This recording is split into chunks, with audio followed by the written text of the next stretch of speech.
सभी का स्वागत है हमारे इस नए विस्तृत अध्ययन में। आज हम एक बहुत ही दिलचस्प और ऐतिहासिक विषय की गहराइयों में उतरने वाले हैं। और आज के जो हमारी स्रोत सामग्री है ना, वो सच में बहुत ही सोचने पर मजबूर करने वाली है। बिल्कुल।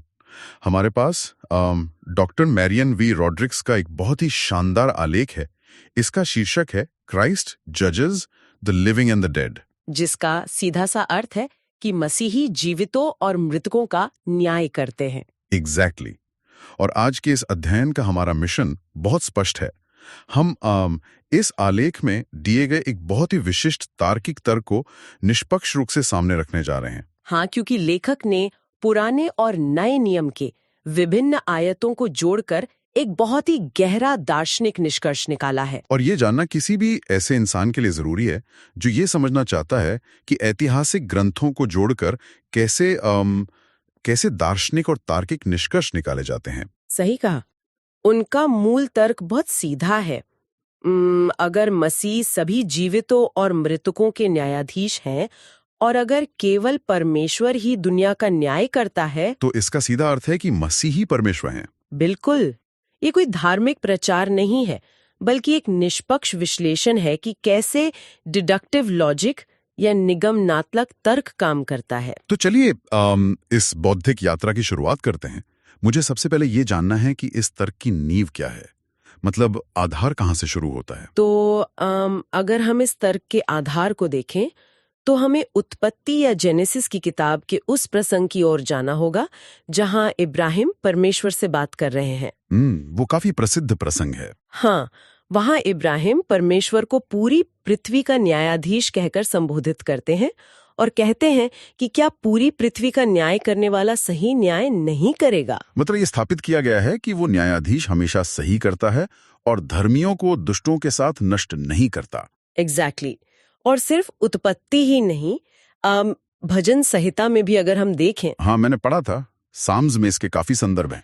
जी, साम्स 9, 50 या 94 को ही ले लीजिए। इन सभी में ये बार बार दोहराया गया है कि यह न्यायाधीश धार्मिकता से शासन करता है और निष्पक्षता से न्याय करता है। बिल्कुल, वो दुष्टों को दंडित करता है। पुराने नियम का ये ढांचा इस बात पर बिल्कुल सख्त है कि न्याय करने का ये जो सर्वोच्च अधिकार है वो पूरी तरह से और केवल परमेश्वर के पास है। अगर मैं इसे थोड़ा आज के संदर्भ में समझने की कोशिश करूं तो इसे एक आदर्श सुप्रीम कोर्ट के मुख्य न्यायाधीश के रूप में देखा जा सकता है, राइट? हाँ, ये एक बहुत अच्छी एनालॉजी है। मतलब एक ऐसा मुख्य न्यायाधीश जिसके पास पूरी दुनिया के हर इंसान की फाइल है, जिसके फैसले अंतिम हैं और जो रत्ती भर भी पक्षपात नहीं कर सकता, और जिसके पास न्याय करने का एकाधिकार है। सही कहा। दुनिया की अदालतों में तो गवाह झूठ बोल सकते हैं या सबूत मिटाए जा सकते हैं, पर इस ईश्वरीय अदालत में ऐसी कोई त्रुटि संभव नहीं है। और यही तथ्य डॉक्टर रॉड्रिक्स के तर्क की पहली और सबसे महत्वपूर्ण सीढ़ी है। न्याय करने का अधिकार सिर्फ और सिर्फ परमेश्वर का है, किसी और इंसान, राजा या देवदूत का नहीं। लेकिन यहाँ से बात बहुत दिलचस्प हो जाती है, क्योंकि अगर पुराने नियम में ये अधिकार इतनी सख्ती से सिर्फ परमेश्वर के पास सुरक्षित था, तो नए नियम में एक बहुत बड़ा बदलाव देखने को मिलता है। बहुत बड़ा बदलाव। और यही वो पॉइंट है जो इस पूरे डिडक्टिव लॉजिक को जन्म देता है। क्योंकि यूहन्ना या जॉन की किताब में स्पष्ट रूप से लिखा है कि पिता यानी परमेश्वर किसी का न्याय नहीं करता। उसने न्याय करने का सारा अधिकार पुत्र यानी मसीह को सौंप दिया है। ये अपने आप में एक बहुत बड़ा शिफ्ट है। कुरिन्थियों और तिमोथियुस की आयतों में भी इसका जिक्र है ना? बिल्कुल। उनमें साफ कहा गया है कि हर एक इंसान को मसीह के न्याय आसन के सामने खड़ा होना होगा। मसीह ही जीवितों और मृतकों के न्यायाधीश हैं। तो अब यहाँ एक विरोधाभास सा लगता है। एक तरफ कहा जा रहा है कि सिर्फ परमेश्वर न्याय कर सकता है और दूसरी तरफ कहा जा रहा है कि मसीह न्यायाधीश हैं। और यहीं पर डॉक्टर रॉड्रिक्स के विश्लेषण का वो आहा मोमेंट आता है। इसे एक स्पष्ट समीकरण के रूप में देखिए। समीकरण मतलब एक लॉजिकल इक्वेशन की तरह। जी, मान लीजिए सिद्धांत का कहता है कि सर्वोच्च न्याय केवल और केवल परमेश्वर कर सकता है। यह हमने पुराने नियम से स्थापित किया। और सिद्धांत ख कहता है कि मसीह सर्वोच्च न्यायाधीश हैं, जो कि नए नियम में लिखा है। ओके। तो तार्किक रूप से निष्कर्ष क्या निकलता है? निष्कर्ष यही निकलता है कि मसीह ही परमेश्वर हैं। एग्जैक्टली। अगर कोई विशेष कार्य सिर्फ ईश्वर कर सकता है और कोई और वो कार्य कर रहा है तो उसकी प्रकृति ईश्वरीय ही होनी चाहिए। ये सच में बहुत ही प्रेरक और स्पष्ट तर्क है। मतलब बिना किसी बाहरी दावे के सिर्फ ग्रंथों के आंतरिक लॉजिक का इस्तेमाल किया गया है। हाँ, ये पूरी तरह से टेक्स्ट के अपने तर्कों पर आधारित है। लेकिन एक बात मेरे दिमाग में आ रही थी, अगर कोई इस स्तर का सर्वोच्च न्यायाधीश है जो जीवितों और मृतकों दोनों का न्याय कर रहा है, तो उसे तो सब कुछ जानना होगा। बिल्कुल, पूर्ण न्याय के लिए सर्वज्ञता यानी ऑमनिसेंस बहुत जरूरी है। कोई भी सीमित ज्ञान वाला व्यक्ति परफेक्ट जजमेंट नहीं दे सकता, क्योंकि उससे कुछ न कुछ तो छिप ही जाएगा। सही कहा।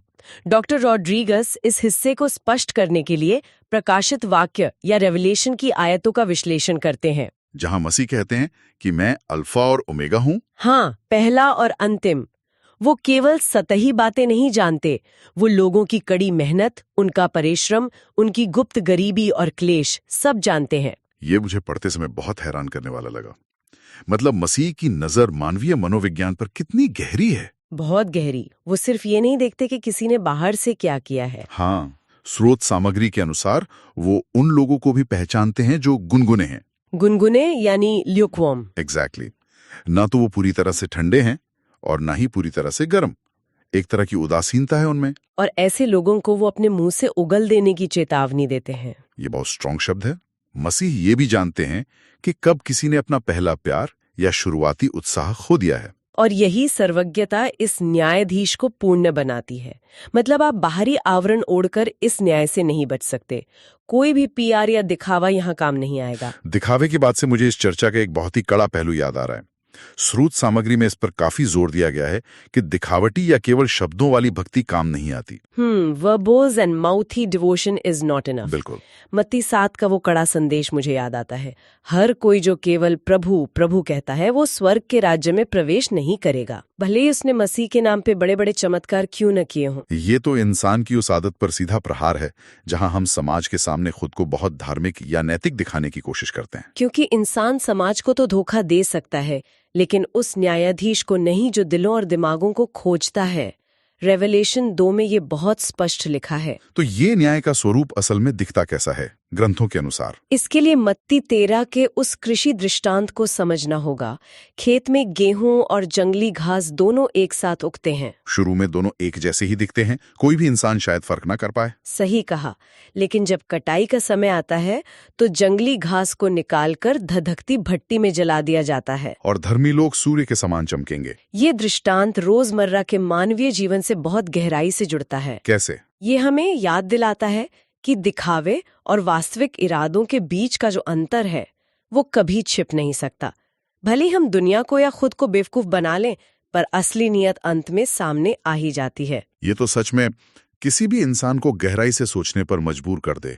अगर हम आज की इस पूरी चर्चा को समेटें तो डॉक्टर रॉड्रिक्स का मूल तर्क बहुत ही मजबूती से स्थापित होता है। जी बिल्कुल। सर्वोच्च न्यायाधीश होना ही पूर्ण अधिकार और ईश्वरत्व का प्रमाण है, और ग्रंथों के अनुसार ये अधिकार मसीह में स्थापित किया गया है। और ये पूरा अध्ययन रोमियो और याकूब के उन चेतावनियों को भी बहुत सार्थक बनाता है। कौन सी चेतावनियां? जिनमें कहा गया है कि हमें एक दूसरे का न्याय करने के बजाय अपने स्वयं के कर्मों पर ध्यान देना चाहिए, क्योंकि हम खुद उसी न्याय आसन के सामने खड़े होने वाले हैं। सही कहा।